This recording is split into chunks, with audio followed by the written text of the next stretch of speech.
देखिए, मुख्यमंत्री गहलोत 80 साल के वृद्ध हो गए हैं। अब उनको वृद्धाश्रम में जाना चाहिए और वृद्धाश्रम में जाकर उनको भजन करना चाहिए। क्योंकि आप भजन की ऐसा ही कि उम्र बनाओगे कि नहीं कि हमेशा मुख्यमंत्री बने रहोगे। आदरणीय वसुंधरा जी ने तो नहीं कहा ना कि मैं गुटबाजी में हूँ, ऐसा उन्होंने कभी नहीं कहा। ना कभी उन्होंने दर्शाया है, ना उन्होंने दिखाया है। तो ये तो सब ऐसा है, अपना-अपना माहौल नेता बनाते हैं और बनाना भी चाहिए। ऐसा है 12-14 साल उत्तर प्रदेश में ऐसी स्थिति थी, बहुत खराब थी। बहुत खराब स्थिति थी उत्तर प्रदेश में और ऐसी परिस्थिति में मैंने काम किया। मैंने कभी पार्टी से बगावत नहीं की, मैंने गुस्सा खूब हुआ हूँ, लेकिन पार्टी से बगावत नहीं की। अब गहलोत जी 80 साल के हो गए, अब गहलोत जी फिर भी किसी को नहीं कांग्रेस में नहीं बढ़ने दे रहे। अब 80 साल के व्यक्ति का मुख्यमंत्री लाएगा, अब चला फिरा ढंग से जा नहीं रहा, उठा बैठा जा नहीं रहा, 4 आदमी उठा के उन्हें ले जा रहे हैं, चला रहे हैं, फिरा रहे हैं। तो कैसे आपका मान-सम्मान राजस्थान का बढ़ेगा? तो मैं तो यही कहूँगा आदरणीय गहलोत जी से, वृद्धाश्रम में भजन करें। निजी तौर पर तो आप राजस्थान का मुख्यमंत्री मुझे बनाओ, मैं किसी का नाम कैसे ले लूँ? राजस्थान में साल के आखिरी में विधानसभा चुनाव है और कुछ दिन बाद आचार संहिता लग जाएगी। उससे पहले बीजेपी ने यहां पर पुरजोर तैयारी कर ली है। प्रधानमंत्री नरेंद्र मोदी का दौरा हुआ, उसके बाद अमित शाह और जेपी नड्डा ने यहां पर कमान संभाली। लेकिन अभी भी सवाल ये खड़े हो रहे, पार्टी में किस तरह से गुटबाजी है वो खुलकर सामने नहीं आ रही, लेकिन अंदरूनी काल कहीं ना कहीं बीजेपी के लिए घातक साबित हो सकता है।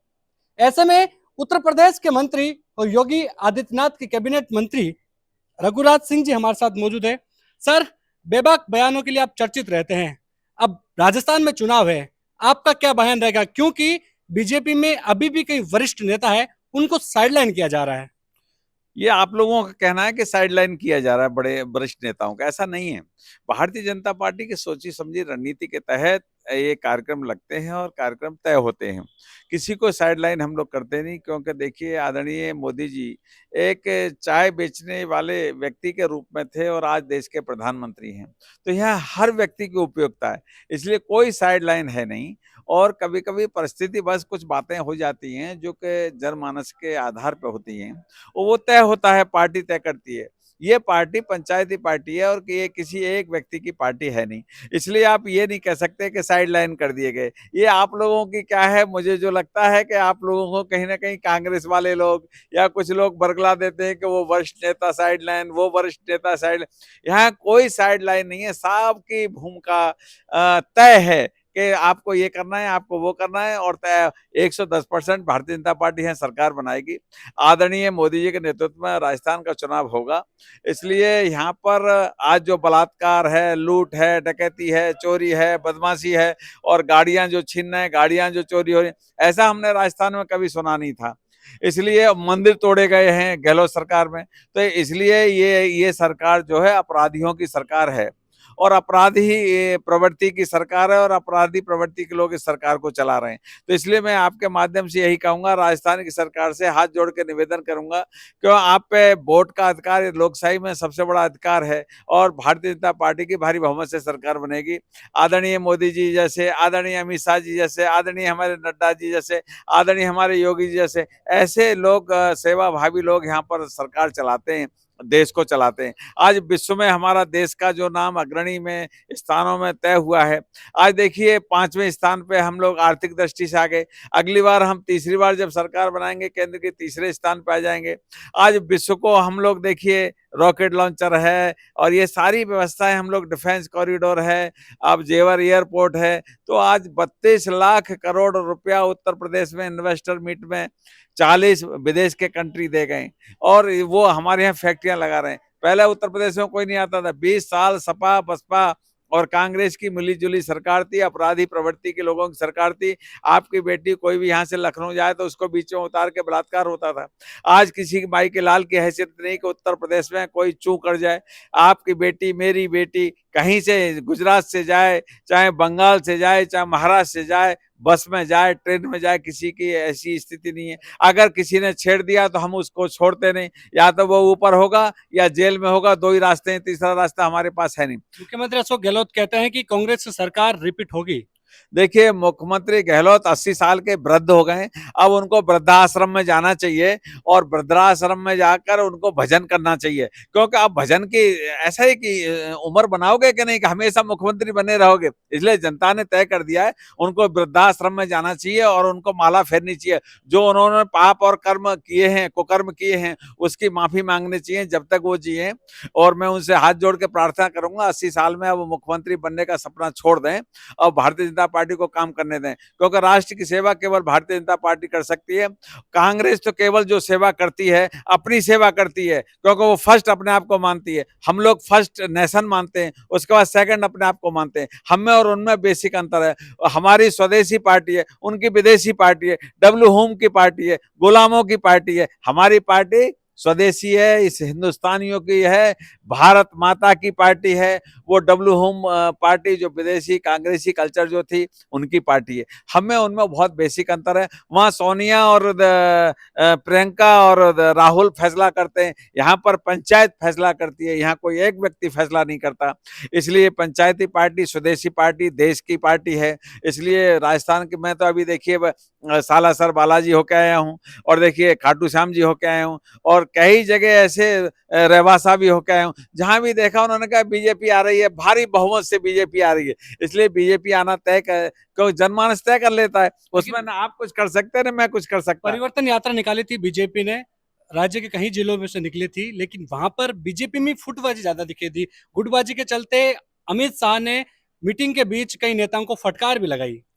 देखिए, राजनीति में गुटबाजी इसलिए होती है, मैं आपको बताऊं, सबको पद चाहिए, सबको एमएलए बनना है, सबको एमपी बनना है, ये स्वाभाविक होती है। लेकिन जब टिकट मिल जाती है फिर सब लोग तन मन धन से उसको लड़ाना शुरू कर देते हैं। तो इसलिए तब तक रहती है, इसमें कोई बुराई भी नहीं है। कंपटीशन है, कंपटीशन युग में अपना अपना परचम नहीं दिखाएंगे तो कैसे उनको टिकट मिलेगा, कैसे अपना परफॉर्मेंस नहीं दिखाएंगे तो कैसे पता चलेगा। तो इसलिए परफॉर्मेंस दिखाना कोई गुटबाजी नहीं कहते। आप लोग क्योंकि पत्रकार हैं, लोकतंत्र का चौथा स्तंभ है, उसमें आप गुटबाजी डाल देते हैं। साहब गुटबाजी बहुत तगड़ी हुई है, हम लोगों को कोई गुटबाजी होती नहीं। नहीं सर, बीजेपी मुख्यालय में मीटिंग होती है और उसी दौरान वसुंधरा राजे के आवास पर एक मीटिंग होती है। उसमें ये बात होती है कि मैडम, यदि आपको कमान नहीं दी जाती है तो हम बीजेपी से बगावत करेंगे। उनके मैडम के ही जो नेता रहे करीबी, जो पूर्ववर्ती बीजेपी सरकार में मंत्री रहे, उन्होंने ये बात कबूली है। देखिए, ये तो आप लोग कह रहे हैं, लेकिन आदरणीय वसुंधरा जी ने तो नहीं कहा ना कि मैं गुटबाजी में हूं। ऐसा उन्होंने कभी नहीं कहा, ना कभी उन्होंने दर्शाया है, ना उन्होंने दिखाया है। तो ये तो सब ऐसा है, अपना अपना माहौल नेता बनाते हैं और बनाना भी चाहिए। इसमें कोई बुराई नहीं है, परंतु जो पार्टी फैसला, हाईकमान जो फैसला कर देगा उसमें हम सब अड़िग हैं। उसी को हम मुख्यमंत्री बनाएंगे, उसी को हम सरकार में लाएंगे, उन्हीं को हम एमएलए बनाएंगे। जो पार्टी एक बार तय कर देती है उसी लाइन से हम लोग हटके कोई, मैं देखिए 40 साल से भारतीय जनता पार्टी का, 18 साल प्रदेश का संगठन मंत्री उत्तर प्रदेश में रहा हूँ, प्रदेश महामंत्री रहा हूँ, प्रदेश का उपाध्यक्ष, सब विभिन्न पदों पर रहा हूँ। तो ये हमारे विषय में भी लिख देते हैं कभी कभी, तो आप लोग लिख देते हैं जो चाहे। कभी कभी नाराजगी होती भी है, ऐसा नहीं है नहीं नाराजगी होती है। परिवार में रहेंगे तो नाराजगी तो होगी ना, कहीं मेरे मन माफिक नहीं हो रहा थोड़ी नाराजगी हो गई। लेकिन जब शाम को बातचीत होती है तो वो ठीक हो जाता है। तो ये स्वाभाविक है, मन की बात कहना, इसमें कोई बुराई नहीं है। लोकशाही में यही तो फायदा है कि आप कह सकते हैं अपनी बात को, लेकिन जो हाईकमान तय करेगा वो फाइनल है। एक बयान का जिक्र करता हूं कि जब बीजेपी के लोग झंडे तक नहीं उठाते थे, तब मैं बीजेपी का कार्यकर्ता था। ये किसका बयान था? देखिए, हाँ, वो ये तो बहुत पुराना बयान हो गया। ये आप मेरे विषय में कह रहे हैं कि ऐसा है, 12-14 साल उत्तर प्रदेश में ऐसी स्थिति थी, बहुत खराब थी।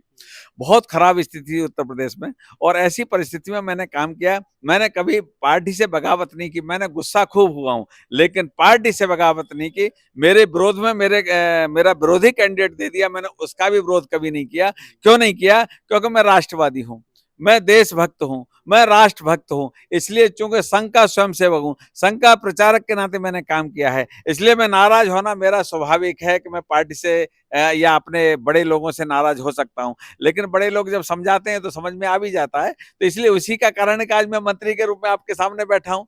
तो इसलिए कोई बुराई नहीं है। कभी कभी मैंने बताया ना कि जैसे आज आप यहाँ बता रहे हैं कि ये नाराज, वो नाराज, फलाने नाराज, तो नाराजगी तो होती है, वो खत्म हो जाती है। तो इसलिए घर की नाराजगी, परिवार की नाराजगी कोई नाराजगी नहीं कही जाती। आप ये मानते हैं ना कि जब आपने बगावत की थी, आपने कहीं ना कहीं सच बोला, उसके बाद आपको भले ही तोहफा मंत्री के रूप में मिला हो, लेकिन यहाँ कुछ अलग बात है। यहाँ यदि आपने जुबान खोली तो पत्ता कटना साफ है, और यही वजह है कि वसुंधरा राजे गुट के जो मंत्री रहे हैं या उनके करीबी नेता रहे हैं, वो खुलकर सामने नहीं आ रहे, लेकिन कहीं ना कहीं बीजेपी के मंच पर उनको वो तवज्जो नहीं मिलती है, उनको आमंत्रण तक नहीं मिलता है।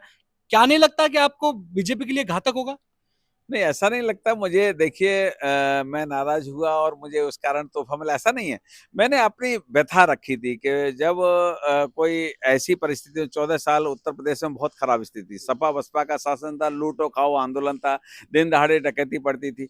तो मैंने उस समय भी पार्टी, मुझे कई ऑफर आए थे बसपा से, सपा से, कि आप पार्टी छोड़ के आप हमारे यहाँ ये कैबिनेट बनिए, ये बनिए, बहुत ऑफर आए। मैंने कहा कि मैं पार्टी नहीं छोड़ूंगा। मैंने कोई धन के लिए, मैंने कोई पद के लिए, मैंने कभी राजनीति, मैंने देश के निर्माण के लिए काम किया है। मैंने राष्ट्रवादी सोच है, मेरी राष्ट्रवादी विचार है, मैं संघ का स्वयंसेवक हूँ, इसलिए पार्टी हरगिज नहीं छोड़ सकता। लेकिन अपने घर में रह के अपने लोगों से नाराजगी तो जाहिर करनी पड़ती है कि अगर यार मुझे कोई कष्ट है तो मुझे तो कहना तो पड़ेगा, उसमें कोई बुराई भी नहीं है। तो लेकिन सुबह का भूला शाम को आ जा। लेकिन मैंने बगावत ऐसी नहीं की कि किसी कैंडिडेट को हराया, नहीं। मैंने इतना कह दिया, ये कैंडिडेट मेरे मनमाफिक नहीं है, मुझे दूसरी सीट पर दे दीजिए, उसे मैं लड़ाता हूँ। लेकिन मैंने बगावत कभी ऐसी नहीं की पार्टी में कि मैंने झंडा रख दिया हो और दूसरे का झंडा उठाया हो। ऐसे मौके कम से कम 50 बार आए, लेकिन मैंने हरगिज पार्टी नहीं छोड़ी और न कभी पार्टी छोड़ूंगा, क्योंकि पार्टी मेरी माँ है, पार्टी सब कुछ है। पार्टी की बदौलत आज मैं मंत्री के रूप में आपके जयपुर में बैठा हूँ, आज मेरा आप इंटरव्यू ले रहे हैं। इसलिए मैं सबसे ये कहूंगा, मुझसे वरिष्ठ नेता, कनिष्ठ नेता, जो भी बड़े लोग हैं, पार्टी है सब कुछ, हम व्यक्ति कुछ नहीं है। अगर राष्ट्र रहेगा तब हम रहेंगे, और ये पार्टी रहेगी तब हम रहेंगे, और हम अपने लिए सोचेंगे तो फिर कदापि सक्सेसफुल नहीं हो पाएंगे। मैं सबसे निवेदन यही करूंगा। और चूंकि मैं 40 साल से लगातार पार्टी का काम कर रहा हूं, और मैं सबसे आग्रह यही करूंगा कि छोटी मोटी भूल या छोटी मोटी गलतियां पार्टी से भी होती हैं, सबसे होती हैं, आप लोगों से भी होती हैं, आपसे भी होंगी, मुझसे भी होंगी। और व्यक्ति तो गलतियों का पुतला है, नहीं तो भगवान ना हो जाए, पूर्णांक हो जाएगा। 100% होगा तो पूर्णांक हो गया। तो इसलिए कहीं ना कहीं मन को थोड़ा सा ठेस होती है, और सब ठीक हो जाएगा। सुबह का भूला शाम को घर आ जाता है, तो भूला नहीं कहा जाता। बोला तो ठीक है, लेकिन कांग्रेस कहता है कि बीजेपी में मुख्यमंत्री के 8 चेहरे हैं। देखिए, हर कोई मुख्यमंत्री बनना चाहता है, मैं भी बनूंगा। मैंने, हाँ, देखिए, ये तो ये होना चाहिए, कंपटीशन तो होना चाहिए, इसमें कोई बुराई नहीं है। अब गहलोत जी 80 साल के हो गए, अब गहलोत जी फिर भी किसी को नहीं, कांग्रेस में नहीं बढ़ने दे रहे। अब 80 साल के व्यक्ति क्या मुख्यमंत्री लाएगा? अब चला फिरा ढंग से जा नहीं रहा, उठा बैठा जा नहीं रहा, 4 आदमी उठा के उन्हें ले जा रहे हैं, चला रहे हैं, फिरा रहे हैं, तो कैसे आपका मान सम्मान राजस्थान का बढ़ेगा? तो मैं तो यही कहूंगा आदरणीय गहलोत जी से, वृद्धाश्रम में भजन करें। और लंबा समय उन्होंने राजनीति की है, देश के लिए राजनीति की है, या अपने लिए राजनीति की है। मैं तो इस बात को कहूंगा, उनसे यही आग्रह करूंगा, जो उन्होंने पाप किए हैं उनको धोएं और माला जपें। और माला ना हो तो मैं उनको एक कंठी माला मैं दिलवा देता हूँ किसी के माध्यम से। इतना ही कहते अपनी वाणी को विराम देता हूँ। सर, एक अंतिम सवाल, निजी तौर पर मुख्यमंत्री का चेहरा हो या ऐसे बीजेपी पार्टी में आप राजस्थान में कोई ऐसा बड़ा चेहरा हो जो आपको पसंद है, निजी तौर पर लगता है कि ये ब्यूरोक्रेट्स को चला पाएंगे, सरकार अच्छी तरह से चला पाएंगे, यदि आती है तो? निजी तौर पर तो आप राजस्थान का मुख्यमंत्री मुझे बनाओ, मैं किसी का नाम कैसे ले लूं? निजी तौर पर तो यही कह सकता हूँ, राजस्थान का मुख्यमंत्री मुझे बनाओ। और मुझे बहुत अनुभव है अधिकारियों को डील करने का, और किसी का नाम ले दूंगा तो मेरा गड़बड़ हो जाएगा मामला मेरा। हाँ, जनता कहती भी है कि योगी की तरह राजस्थान में भी एक योगी आना चाहिए। हाँ, तो मैं, मुझे आप बनाएंगे, मुझे स्वीकार करें, तो आप देखिए यहाँ पर जैसा आदरणीय योगी जी ने किया, उससे और ज्यादा बेटर करके राजस्थान में दिखाऊंगा। लेकिन मैं नाम किसी का नहीं लूंगा, राजस्थान में गड़बड़ हो जाएगा। एक अंतिम सवाल सर, मध्य प्रदेश में लिस्ट आई है और अब राजस्थान में आने वाली है। क्या लगता है कि बीजेपी जो एक एक्सपेरिमेंट कर रही है, सांसदों को विधायकी के चुनाव लड़ा रही है, क्या लगता है इससे क्या पार पार सकती है बीजेपी? नेताओं के घुटनों में जंग न लग जाए, नेताओं को लड़ने की प्रवृत्ति न भूल जाएं, इसलिए बीजेपी उसमें ग्रीसिंग करती रहती है। इसलिए हम सबको ग्रीसिंग लगाते रहना चाहिए, क्योंकि मल्लयुद्ध में यदि व्यक्ति नहीं दौड़ेगा तो कुश्ती कैसे खेलेगा? तो इसलिए कभी सांसद लड़ा दिया, कभी एमएलए लड़ा दिया, मल्लयुद्ध की उनको वो ट्रेनिंग रहनी चाहिए। इसलिए हम बीजेपी वाले ट्रेनिंग देते हैं, क्योंकि संघ से निकले हुए लोग हैं, तो इसलिए स्वाभाविक है हमारे यहाँ ट्रेनिंग चलती रहती है, इसमें कोई बुराई नहीं है। जिसको जो दिया पद वो महत्वपूर्ण, ये मानना चाहिए हमको। ना एमपी महत्वपूर्ण है, ना एमएलए महत्वपूर्ण है, वो महत्वपूर्ण है जो पद दिया है आपको। मैं प्रदेश का संगठन मंत्री था उत्तर प्रदेश में, जब अलीगढ़ में कोई जिलाध्यक्ष बनने को तैयार नहीं था, अलीगढ़ जैसे शहर में जो आप देख रहे हैं वहाँ इंटरनेशनल यूनिवर्सिटी है, मुस्लिम यूनिवर्सिटी, मुझे जिलाध्यक्ष बनाया। आदरणीय वेंकैया नायडू जी राष्ट्रीय अध्यक्ष होते थे हमारे, मुझे 5 दिन यूपी भवन में रखा उन्होंने कहा यार आपको हम जिलाध्यक्ष बना रहे हैं। मैंने कहा ये क्या कर रहे हैं, मेरी तो समझ में नहीं आ रहा। तो बोले देखो उस समय की परिस्थिति महत्वपूर्ण होती है, उस समय का पद महत्वपूर्ण होता है। तुम प्रदेश संगठन मंत्री हो, कोई बात नहीं, मैं भी राष्ट्रीय अध्यक्ष रहने के बाद आदरणीय आडवाणी जी के साथ उपाध्यक्ष बना। उन्होंने ये मुझे समझाया, तो मेरी भी समझ में आ गया, ठीक है भाई मैं जिलाध्यक्ष बन जाता हूँ। तो मैंने जिलाध्यक्ष की भूमिका में आदरणीय योगी जी और हम दोनों जेल रहे 24 घंटे। आप देख लेना, मेरा यूट्यूब वगैरह पड़ा हुआ है। और वहाँ क्रांति हुई, और क्रांति हुई तो ऐसी स्थिति हुई कि आज यूपी में आज हम ही हैं और कोई है नहीं। तो क्रांति तो ऐसे ही होती है ना। तो इसलिए आपके माध्यम से यही कहूंगा, राजस्थान का चीफ मिनिस्टर बनाए तो मुझे बनाए, मैं किसी का नाम यहाँ का ले दिया तो मेरे कपड़े फट जाएंगे। बहुत बहुत शुक्रिया सर। देखिए, इन्होंने कहा कि मुख्यमंत्री अशोक गहलोत को अब वृद्धाश्रम चला जाना चाहिए। बीजेपी में कौन मुख्यमंत्री बनेगा इसको लेकर नाम नहीं लिया, लेकिन खुलकर नाम लिया कि मुझे मुख्यमंत्री बना सकते हो। रही बात गुटबाजी, तो इन्होंने भी कहीं ना कहीं अपने स्वर बीजेपी के लेकर उठाए हैं, लेकिन राजस्थान में जो स्वर उठ रहे हैं वो कहीं ना कहीं पार्टी के लिए घातक साबित हो सकते हैं, क्योंकि राजस्थान में जो प्रचलन चला आ रहा था 5 साल बीजेपी 5 साल कांग्रेस, इस बार बीजेपी को टक्कर मिलने वाली है, क्योंकि मुख्यमंत्री अशोक गहलोत दावा करते हैं कि इस बार सरकार रिपीट होगी। वो अपने कामकाज को लेकर रिपीट करने का दावा करते हैं, लेकिन हकीकत यह भी है कि बीजेपी में जिस तरह से खेमेबाजी चल रही है वो कहीं ना कहीं आने वाले चुनाव में बीजेपी के लिए घातक ना बन जाए। कैमरा सहयोगी मनोज के साथ विशाल शर्मा, जयपुर, राजस्थान तक।